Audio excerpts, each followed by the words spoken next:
A Mexican stretch? No. It's The surfboard. also known as the Mexican stretch, the surfboard carryover. It wasn't quite a Mexican stretch.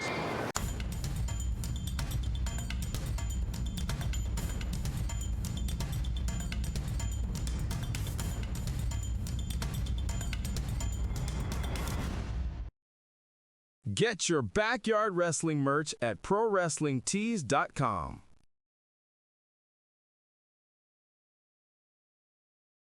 So this is August 2006. This is an AWF. This is the main event of the second AWF show.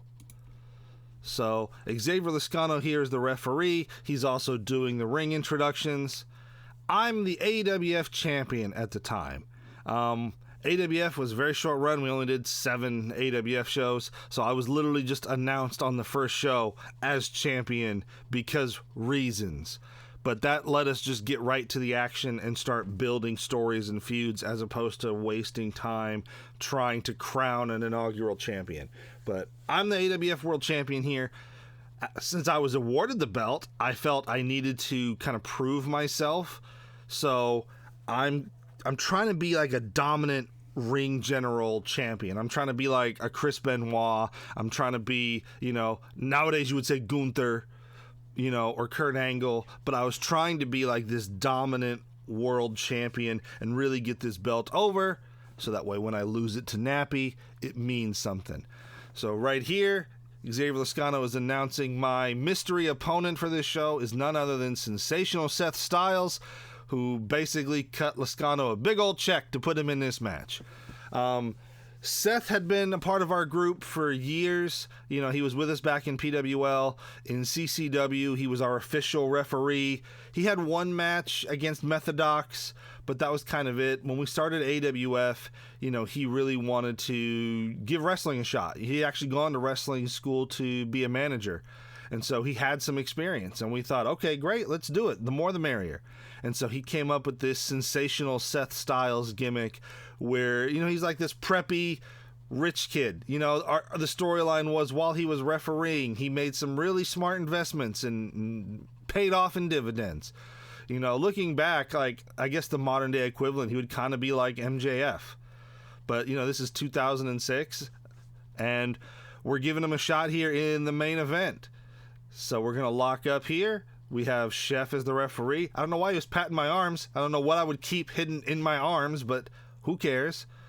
So we're going to lock up here, and I'm going to test Seth out and see what he's got. I've never wrestled him before at this point. I think I wrestled him on our first show in like a weird gauntlet match, but it was very brief. It was very short. This is the first time I'm going one-on-one with him.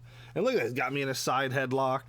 And then I'm going to try and fight out of it and put him in a little arm wringer here. And then I got him in a hammerlock, and I told him, give me a stunner. Because I ended up in a weird position. That's all I could think to do. He's going to throw the kick. I'm going to duck, grab his arm, drop him on his arm. I'm going to start working that arm. See, his headlock looked great because he went to wrestling school, and that's something very basic you learn in wrestling school.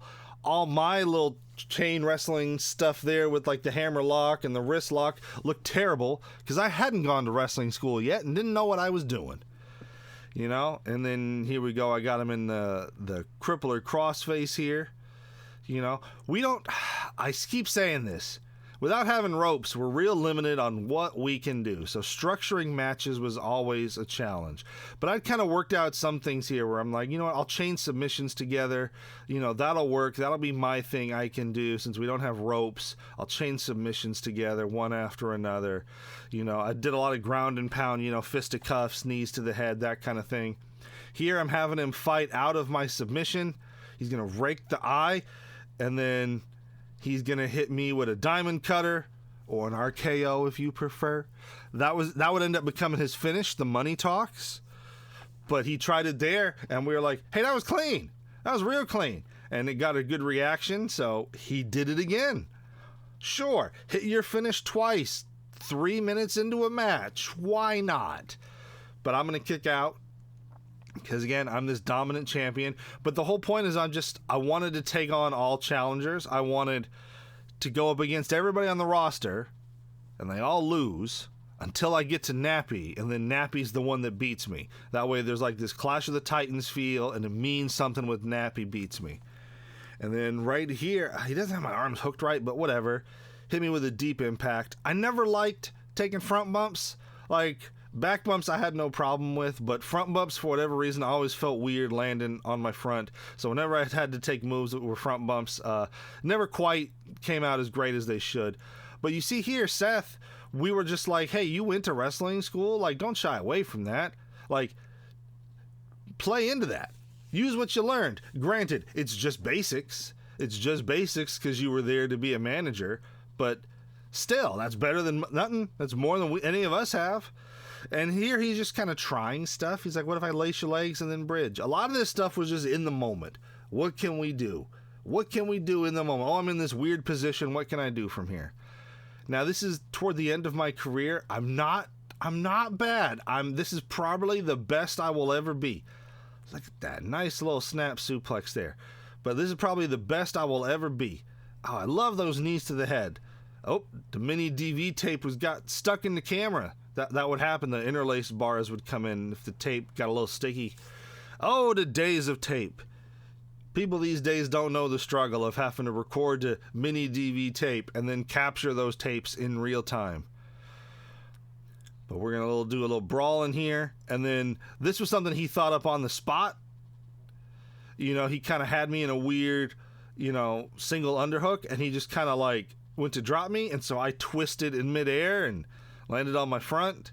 Oh, he tried to roll me over into like a weird pin thing. That was a thing you could do in the video games at the time. But I have a bad neck. And so I was not comfortable doing that. And it ended up getting kind of botched. But a lot of the stuff was just like, hey, I'm going to try and make you look as good as possible. You're going to try and make me look as good as possible. We're working together to get each other over and tell a story. But look here. He's hitting me with these forearms coming up here. Look at that. And I don't feel a goddamn thing. I don't feel a thing, but I'm whipping my head and we're in sync and it looks great on camera. Didn't feel a goddamn thing. So, say what you will about Seth. He was a pro. He was great. Like, he knew what he was doing. And I didn't have no complaints wrestling him, except right here. Look at this. I'm trying to do a little neck breaker. We botched that. Botches happen. Especially because it's not like we're like practicing our matches move for move beforehand. Everything is called on the fly. And if I say neck breaker and I'm expecting him to twist one way, but he thinks I'm twisting another way, stuff like that's going to happen. And then look at that. He reversed that into, is he going to pin me? Yeah, it is a pin. 1, 2. And then I'm going to kick out. Since this is our second show, we haven't really established a track record yet. Obviously we're looming in the shadow of CCW. We have that we're trying to live up to. But also we have all these new people, like Seth Styles, who I'm desperately trying to get over. It's like, hey, we need stars. It can't just be me, Nappy, Kid Crush, TPG over and over and over again. Like, we need new people. We need fresh faces. We need stars. So that's what I'm trying to do here is I'm trying to get Seth Styles over. I'm trying to make him a main eventer. I'm trying to legitimize him in the eyes of people. I'm doing everything I can to make him look like $1 million, which is hard when you don't know what the hell you're doing and you're just kind of winging it. But bless our hearts, we're trying. Ooh, seated drop kick. I started doing that because, spoilers, I'm not an athlete. I don't have hops to do an actual drop kick. But if the person's on the ground and I don't have to jump that high, I can actually make it pretty nice. So that's what that was. That's how that came about, is I was looking at one of my limitations and how can I make that a positive. And then watch this. A goddamn Mexican surfboard. That was awesome. Like, that's one of those moves where we would see it in video games and have no idea how anyone could do that in real life. And Seth was like, you know what? I can do that. Let's go. And we pulled it. And right here, he's doing the junkyard dog headbutts. He's doing all the simple stuff because if you look at Seth, he's a bigger dude. He can't do the flippy dippy stuff. It's hard for me to get him off his feet with him being that big. And so he's playing to his strengths. And he's like, okay, how can I work within my limitations? And then watch this. He's going to go for another pump handle. I'm going to reverse it. Hit him with my side splitter. 1, 2, 3. I'm still the champion. And you know what? That was a pretty good match. We both kind of worked within our limitations. We both worked to make each other look like $1 million. Seth's now established as a threat to the champion. We got him over as a main eventer. You know, I'm still AWF champion. Good for me. And then we would always end the show with a final thought from Xavier Lascano, almost like Jerry Springer's final thoughts. He did that at the end of the first show, where he did like a final thought, just improv in the moment, and we kind of liked it. And we're like, well, what if that became a thing? What if that's how we set AWF apart? Is what if every show ends with you doing like a final thought on what just happened and what just transcribed? And so that's what he would do. He would basically cut a promo at the end of the show, you know, almost like a Jerry's final thought. You know, talking about heart and adversity and AWF and action starts here and these two men just left it all in the ring for you, for your entertainment. He'd be cutting those kind of promos, you know. And, you know, it was a thing. It was a thing. It worked. We didn't do one for Fallout, but we did one for every other AWF show, you know. And it helped get him over as the babyface owner of AWF. He was the one in charge. And, you know, this gave him a little bit more camera time and get him established, so that way when we worked him into storylines, the audience already knew who he was. And then a little post-credits scene here. Seth Styles is calling his bank and putting a stop payment order on that check he wrote to get himself in the main event. What fucking mean you knew? Yeah, I lost.